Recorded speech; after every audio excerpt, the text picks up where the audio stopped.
নিজে নেক আমল করে, অপরকে নেক আমল করার জন্য উৎসাহ করে। ভাই ও দোস্ত, বুজুর্গ, আজিজ, একটা কথা চিন্তা করে রাখবেন, আসছে ইউনিয়ন নির্বাচন, আসতেছে না? পৌর নির্বাচন আসছে, উপজেলা নির্বাচন সামনে আসবে, ইনশাল্লাহ এমপি ইলেকশন। কিন্তু আমাদের দেশের সরকার, গণপ্রজাতন্ত্রী বাংলাদেশ সরকার, মাননীয় প্রধানমন্ত্রী শেখ হাসিনা এবার গণতন্ত্রকে মূল্যায়ন করে নাই। যখন স্বৈরাচার ঈশ্বর বিরোধী আন্দোলনের সময় তত্ত্বাবধায়ক সরকারের অধীনে নির্বাচনের বিল পাস করে খালেদা হাসিনা নিজামী সংসদ প্লাজার থেকে বের হয়ে আসছিল হাসি মুখে, আর আজকে আপনি নিজ ক্ষমতায় আইসা কার সাথে কি যুক্তি পরামর্শ কইরা আমেরিকাকেও আপনি গুনতেছেন না, জাতিসংঘকেও আপনি গুনতেছেন না, আপনি যেটা মনে করতেছেন এইটাই করে এই বাংলাদেশে এত নৈরাজ্যতা এত সৃষ্টি করে রেখেছেন। আপনি ক্ষমতা আসার সঙ্গে সঙ্গে পিলখানায় যে দুর্ঘটনা ঘটেছে, আর্মি অফিসাররা, এত মানুষ, একটা আর্মির পিছনে কোটি কোটি লক্ষ লক্ষ টাকা সরকার খরচ করেছে, জনগণের টাকা গেছে, তাদেরকে হত্যা করা হয়েছে। এই মামলাটা আপনি ধাপা চাপা দিয়ে দিয়েছেন। আবার ঘরে ঘরে অশান্তি সৃষ্টি করে দিয়েছেন। আপনি পাহাড়ি অঞ্চলের মধ্যে শান্তি চুক্তি করে তাদেরকে যেভাবে আপনি ব্যবহার করছেন, আমি রাসেল খন্দকার একটা সত্য কথা বলতে চাই, হয় বাঁচবো কিংবা মরবো, কিন্তু সত্য কথা আমি বাপকেও ছাড়ি না। ভাইরা আমার, আপনারা জানেন এই বাংলাদেশ এমন একটা সিচুয়েশন, এরা বাংলাদেশ হিন্দু, বৌদ্ধ, খ্রিস্টান, মুসলিম, এই 4 জাতির বসবাস। এর ভিতরে বাংলাদেশের মানুষ যদি 15, 16, 17 কোটি থাকে, তার ভিতরে না হইলেও 18 কোটি দালাল ভাবেন। চেয়ারম্যান দাঁড়াবে হচ্ছিল একজন, চেয়ারম্যান দাঁড়াবে একজন, পাশে দালাল আছে 10 জন। ওই 10 জন কি ইলেকশন করবে? ওই 10 জন পাম দেয় লোহার চাক্কায়, আর চাক্কা ফুলে ওঠে, আর ওইখান থেকে বাতাস খায়। ভাইরা আমার, এইসব দান্দাবাজিবাদ, আল্লাহর হুকুম মানেন, নবীজির তরিকায় চলেন, দুনিয়াতেও শান্তি, আখেরাতেও শান্তি। এখান থেকে সৌদি আরব বা মালয়েশিয়া যাইতে কয়টা জিনিস লাগে? এই শিক্ষিত ছেলে বলো। দুইটা। কি কি? পাসপোর্ট আর ভিসা। যদি না হয় গুলি খাইতে হবে, জেল খাটতে হবে। কবরে যাইতে হইলেও 2টা জিনিস লাগে, এক হচ্ছে ইমান, আর এক হলো আমল। ইমান আমল নিয়ে যদি কবরে যাইতে পারো, কবর তোমার জন্য জান্নাতের বাগান হয়ে যাবে। আর যদি ইমান আমল যদি না নিয়ে যেতে পারো, ওই যে পাসপোর্ট ভিসা ছাড়া যেরকম মালয়েশিয়া গেলে গুতানি খাওয়া লাগে, এরকম কবরেও তোমারে গুতাইবে। ভাইরা আমার, আল্লাহ রব্বুল আলামিন বলেছেন, যে ব্যক্তি আমার হুকুম মানে না, আমার হাবিবের তরিকায় চলে না, সেই ব্যক্তি মানুষ নামের কি? মানুষ নামের কলঙ্ক। এটা কোন জায়গায় লেখা আছে? কোরআনে, হাদিসে। এটা একটা বইয়ের মধ্যে লেখা আছে, কিন্তু এই ধরনের উক্তি যুক্তি কোন কোরআনের মধ্যে নাই। ভাইরা আমার, আপনারা জানেন দিনের নবী হযরত মুহাম্মদ সাল্লাল্লাহু আলাইহি সাল্লাম 63 বছর জিন্দেগিতে 3.5 মনের অধিক খাবার খায় নাই, আর আমরা বছরে 10 মন চাইলি খায় ফেলি। ভাইরা আমার, আমি শুধু একটি কথা বলতে চাই আপনাদের, সেই কথাটা হলো, মা বোন সবার আছে, স্ত্রী সন্তান সবার আছে, পিতা মাতা সবার আছে। ভাই, আমি মক্কা মদিনার ইমাম সাহেব, কিন্তু আমি মায়ের কথা শুনি না, মাকে কষ্ট দেই। আমার ইমাম সাহেবের কোনো দাম নাই, জান্নাত নাই। আজকালকার পোলাপান 16-17 বছর বয়সে বিয়ে করার জন্য পাগল হয়ে যায়। মা বিয়ে করে দেওয়ার সাথে সাথে সকিনা আর ফুলবানু পাইয়া মা বাবারে ভুলে যায়। শ্বশুর হয়ে যায় আব্বাজান, শাশুড়ি হয়ে যায় আম্মাজান, আর বাপ মা হয়ে যায় চাকর চাকরান। ভাইরা আমার, যারা মায়ের সঙ্গে খারাপ ব্যবহার করছেন, তারা আজকে মায়ের পা ধরে মাপ চান। যদি মা জীবিত না থাকে, মার বয়সী মহিলাদেরকে সম্মান করেন, মহিলাদের সাথে ভালো ব্যবহার করেন, তাদের খাওয়ান, তাদেরকে দাওয়াত করেন, তাদের জন্য দোয়া কালাম করেন, এটা মা বাপ পাবে। ভাইরা আমার, আমি যদি খারাপ লোক হই, তাহলে আমি কোথাও বসতে পারবো না, দাঁড়াতে পারবো না। আচ্ছা, আপনারাই বলেন, আমি যদি চোর হতাম, আমি যদি ডাকাত হতাম, আমি যদি বদমাশ হইতাম, আমি যদি গুন্ডা হইতাম, আমি যদি মদতি হইতাম, আমি যদি জুয়াখোর হইতাম, এখন আমি এখানে দাঁড়ায় আপনাদের সামনে কথা বলতে পারতাম? আপনারা শুনতেন কি? এখন সেটা আপনি বলেন। শুনতেন না। আমার একটা পরিচয় আছে, ওটা সিক্রেট। ওটাকে তোমার মতো দেওয়ার মতো লোকের মতো, তোমার মতো লোকে যদি আমার পরিচয় দেওয়া যাইতো তাহলে আর আমার পাগল হইতে হইতো। ট্রাই টু আন্ডারস্ট্যান্ড, বোঝার চেষ্টা করো। In the event of conviction, this ticket is to be admit history ticket. My name is M.D.K. Russell. My father's name is Kundukar Musharraf Hossain. My village name is Himsori. My thana name is Ramu. My district name is Cox's Bazar. Bangladesh is our homeland. There are 64 districts in Bangladesh. How many rivers Bangladesh? It is Padma, Meghna, Jamuna. It is beautiful country. I love my country, but it is not beautiful country. It is thief of Bangladesh. Bangladesh is habit is the second nature. অভ্যাস হচ্ছে দ্বিতীয় প্রকৃতি। যে যে অভ্যাসে পরিণত হয়ে গেছে ওই অভ্যাসটা মৃত্যুর আগ পর্যন্ত ছাড়তে পারে না।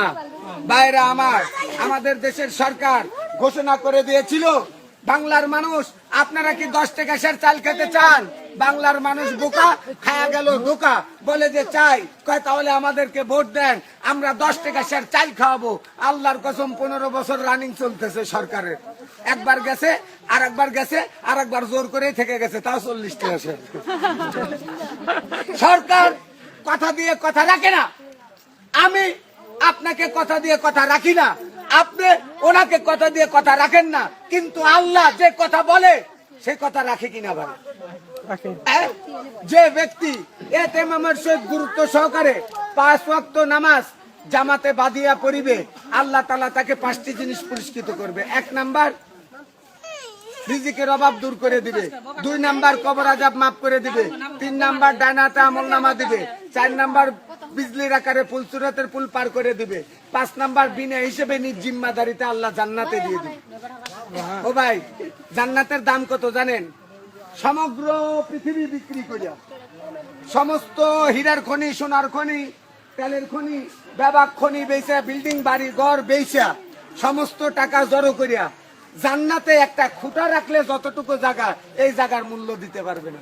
এত বড় একটা দামি জান্নাত আল্লাহ আমাকে আপনাকে দিবে। ভাই, আমার সামনে আপনার সামনে যদি একটা কুত্তার বাচ্চা সাঁতার জানে না, ওই পানির ভিতরে পড়ে যায়, আমরা বাঁচানোর চেষ্টা করব না? ঘৃণা করব না? যদি মনুষ্যত্ব থাকে যে আল্লাহর সৃষ্টি প্রাণী, এ মরবে কেন, বাঁচানোর চেষ্টা করব। আল্লাহ এত সুন্দর করে, এত মোহাব্বত করে তার বান্দাকে বানাইছে আগুনে পোড়ানোর জন্য, কি সুখে শান্তিতে রাখার জন্য। কিন্তু এই বান্দা যদি নিজের সুখ নিজে না চায়, নিজের সুখের কাজ নিজে যদি না করে, তাহলে কারোর দোষ দেওয়া যাবে না। দুনিয়ার বুকে আমি চুরি করছি, আমার শাস্তি হবে কিনা? আমি মার্ডার করছি, আমার শাস্তি হবে কিনা? হবে কিনা? হবে। হ্যাঁ, এইরকম দুনিয়াতে আল্লাহ আমাদের যে কাজের জন্য পাঠাইছে, পুরুষের দায়মি ফরজ হলো 3টা। পুরুষের দায়মি ফরজ কয়টা? 3টা। দায়মি ফরজ মানে অবশ্যই অবশ্যই পালন করতে হবে। 1 নাম্বার পাক পবিত্র থাকা, 2 নাম্বার ঈমান আমলে থাকা, 3 নাম্বার নাভির উপর হইতে আঁটুর নিচ পর্যন্ত ঢাকিয়া রাখা। দায়মি ফরজ। মেয়েদের দায়মি ফরজ 5টা, 2টা বেশি। পাক পবিত্র থাকা, ঈমান আমলে থাকা, মাথার চামড়ি হইতে পার তালুয়া পর্যন্ত ঢাকিয়ে রাখা, তারপরে স্বামীর খেদমত করা, আর স্বামীর মালামাল হেফাজত রাখা। স্বামীর অর্ডার ছাড়া ভিক্ষা দেওয়া নিষেধ। আর এখনকার বৌজিরা তো স্বামীর জিনিসপত্র টোপলা বান্ধা মার বাড়িতে খালি পাচার করে। কিয়ামতের ময়দানে ধরা খাওয়া যাবেন। স্বামীর বিনা অনুমতিতে 1 টাকা ভিক্ষা দেওয়া জায়েজ নাই। স্বামীর অনুমতি না নিয়ে নফল রোজা রাখাও জায়েজ নাই। ফরজ রোজা রাখতে পারবেন, স্বামীর অর্ডার লাগবে না। কিন্তু স্বামী যদি বলে তুমি নফল রোজা রাখতে পারবে না, রাখতে পারবে না, ওই আদেশই মানতে হবে, এটা আল্লাহর অর্ডার। স্বামীর পায়ের নিচে স্ত্রীর বেশ। 1 লোক খালি স্বামীরে ধরে ধরে, বউ খালি স্বামীরে ধরে ধরে ফিটাইতো। এই লোক বউরে কিছু কইতে পারতো না, যদি কিছু কইতো শ্বশুর বাড়ির হামরা দামরা এইসব গণপিটানো দিত। কারণ এই লোক চিন্তা করে বউর অত্যাচারের থেকে, বউর হাতের থেকে কিভাবে বাঁচা যায়, কিভাবে রক্ষা হওয়া যায়। তো অনেক চিন্তা ভাবনা করে একজন লোক সৎ পরামর্শ দিল যে ভাই, আপনার তো টাকা পয়সা কম নাই, একটা গরু জব করিয়া আপনার দরকার পড়লে একটা বিরাট ইসলামী জালসা মাহফিল দেন। যখন এই কথা বললেন, একটা বিরাট মাওলানা দাওয়াত করে নিয়ে এসে 30,000 টাকা কন্ট্রাক্ট, ভোগ বুঝাবে, মানে হাদিস কোরআন কবি আর কি। এখন হুজুর এসে বক্তব্য দিতেছে, আমার ভাইরা আপনারা যারা মুসলমান ঘরে জন্ম নিয়েছেন 5 ওয়াক্ত নামাজ পড়বেন, রোজা রাখবেন, হজ করবেন, হজের সমর্থন থাকলে হজ করবেন, যাকাত দিবেন, আর ইসলামী জিন্দেগির মধ্যে এমন ভাবে বসবাস করবেন, কোনো হারাম কাজে যোগ দেওয়া যাবে না, হারাম জিনিস খাওয়া যাবে না। এমন লোক কয় আল্লাহর পুত্তরে নিয়ে আইছি কিসের জন্য, এইটা কয় না, কয় এইটার লেগে তোরে টাকা দিয়ে কন্টাক্ট করে আইছি। কয় কি কয়া লাগবো, কয় যে আমার বউ সম্পর্কে, বউ সম্পর্কে।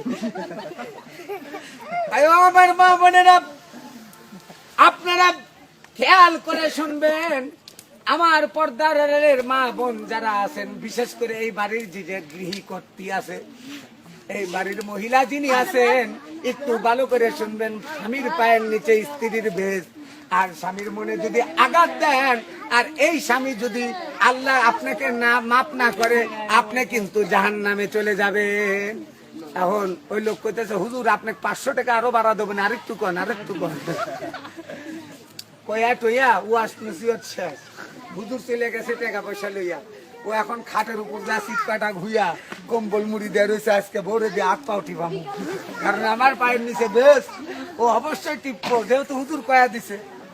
এখন বউ উঠছে খাটের পর, তো সানসেটের উপর থেকে কি জিনিস পাবে লাগল পায় না, তো হঠাৎ করে স্বামীর মাথার পর পাড়া দিয়ে ওই জিনিস পাইছে। স্বামী আর কম্বল টম্বল ভালো দেখ, বেদব মহিলা তুমি কি করলা, হুজুর একটু আগে কি কইলো, কয় হুজুর কি কইছে, কয় তো হুজুর কি কয় নাই যে তোমার আমার পায়ের নিচে তোমার বেশ, কয় ঠিকই তো কইছে, আমিও তো জানি তোমার পায়ের নিচে আমার বেশ, এই জন্য তো পায়ে না পাড়া দিয়ে মুহে পাড়া দিয়ে। ভাইরা আমার, স্বামী স্ত্রীর মহব্বত এটা আল্লাহর পক্ষ থেকে। স্ত্রীকে পেটা যাবে না, স্ত্রী কথা শোনে না,